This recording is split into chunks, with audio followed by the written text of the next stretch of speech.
Hello. Today I will explain how to set up helpful, informative reports in Planfix. So, how do you decide which object to create a report on? To answer that question, you first need to understand what you want to see in the report. You can refer to this table to help you. Next, let's take a look at a few examples of reports. Now, if you want to see all the documents related to a given project, including discussions or employee suggestions, then a comments report is for you. In this case, you will see all the information you need in one window.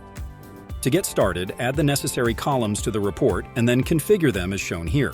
Next, specify in the selection parameters which data you need and what format is best. Now, a task report allows you to find out how much time employees typically spend on completing given tasks. To get started, you want to set up the columns as follows. From there, you can use data tag reports to determine the difference between the planned and actual time spent on a project. In cases where the output column has a negative value, it means that the employees completed the task more quickly.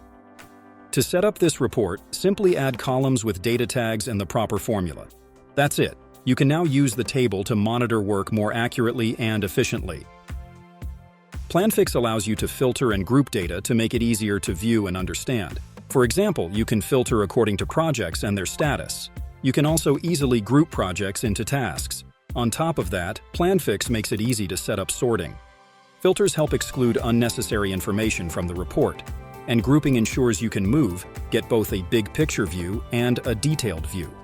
A good example might be viewing both a project and the individual tasks. With these grouping and sorting tools, you can navigate through information and identify priorities much more quickly. Planfix reports also include formulas. You can use these to perform a range of tasks. For example, you might use them to compare planned and actual working times. To do so, simply create columns in the report with the data you'd like to calculate, then add a column with the formula. From there, you can use the letter names of the columns to compose the formula.